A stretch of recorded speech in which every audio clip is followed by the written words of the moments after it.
মাথায় নষ্ট মামা। মাননীয় স্বরাষ্ট্রমন্ত্রী, আপনাকে একটা কথা বলতে চাই। চাউমিন বেশি খেলে ধর্ষণের উত্তেজনা উঠে।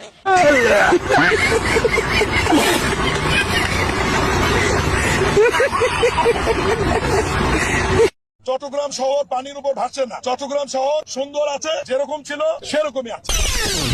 মাটিতে দাঁড়িয়ে আপনাদের সকলের সামনে আমি বলতে চাই, বাংলাদেশ জাতীয়তাবাদী দলের একজন সদস্য হিসাবে আপনাদের সামনে আমি বলতে চাই, I have a plan for the people of my country, for my country.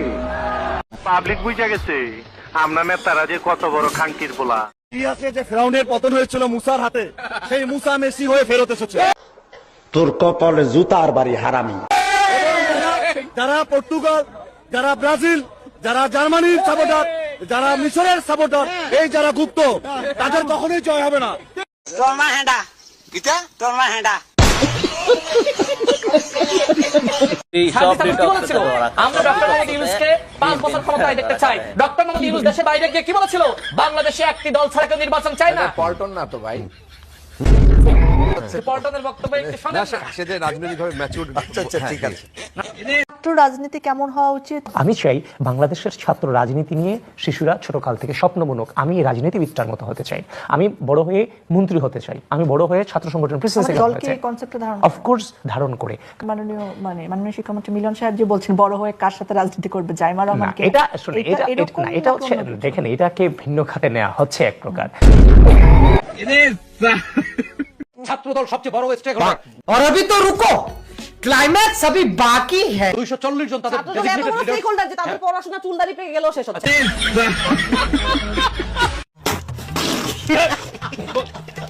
বিশেষ করে নাহিদ ইসলামের এলাকায় এবং জামাতের আমিরের এলাকায় আপনি একটু আপনার সাংবাদিক পাঠান, একটু সেখানকার মাঠ পর্যায়ের মানুষের বক্তব্য নেন। কেউ বিশ্বাস করে না যে জামাতের আমির আসলে জনগণের ভোটে ঢাকা 15 আসনে এমপি নির্বাচিত হয়েছে। সেখানকার মানুষও বিশ্বাস করে না যে জনগণের ভোটে নাহিদ ইসলাম এমপি নির্বাচিত হয়েছে। বাহ, কি সিন হ্যায়। ডক্টর মোহাম্মদ ইউনূস যে প্ল্যানটা সাজিয়েছিল যে জামাত এবং এনসিপি ক্ষমতায় যাবে আর বিএনপি থাকবে অপোজিশনে, জনগণ সেই প্ল্যানটা ধ্বংস করে ফেলিয়েছে। কারণ বিএনপি হলো গণমানুষের দল। আপনার আসনটি মানে হাতছাড়া হওয়ার কারণে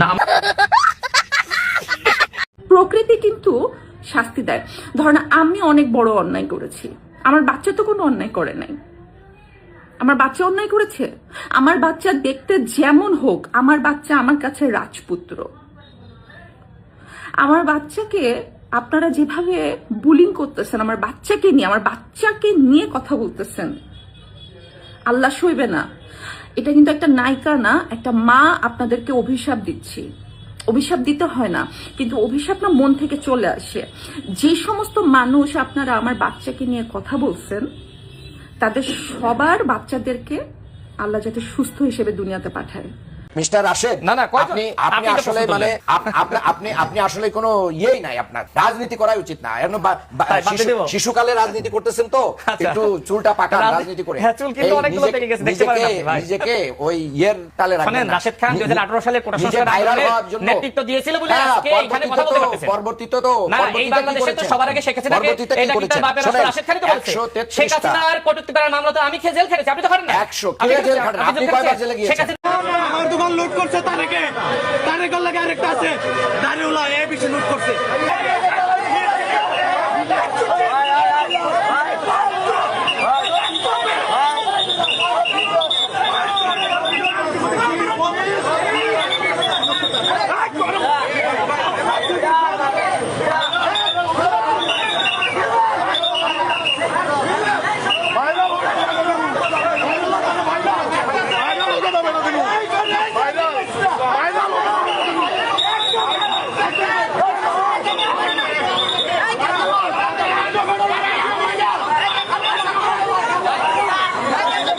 জামাতের এই মুহূর্তে নাম হওয়া উচিত কে জানেন? আওয়ামী জামাত লীগ। জামাত ইসলাম এমন একটি দল, তারা ভিক্ষুককে ভিক্ষা দেওয়ার আগে চিন্তা করে যে জামাত ইসলাম করে কি। রুকো যারা, সবার করো। সহযোদ্ধা রাশেদ, উনি তো এখন বিএনপির অনেক বড় লিডার এবং না আমি বিএনপির একজন ক্ষুদ্র রাজনৈতিক কর্মী। হ্যাঁ, তো মজার ব্যাপার হচ্ছে মানে রাশেদের চোখে এনসিপি জামাত বা অন্য রাজনৈতিক দলগুলো একরকম আর বিএনপি একরকম। এই যে অভিনেতা হওয়া মানে একটা খুবই দারুণ একজন অভিনেতা, বাংলাদেশের শিল্পী সমিতির যে নির্বাচনগুলো হয় সেখানেও তিনি দাঁড়িয়ে যেতে পারেন আর আমার ভুল হয়েছে, ক্ষমা করে দেন। আপনার সরকারে আপনি এখানে ভিকটিম কার্ড প্লে করতেছেন যে ভাই আমি তো মনে হচ্ছে আমি বিরোধী দল, তাহলে ভাই আপনি কেন আছেন?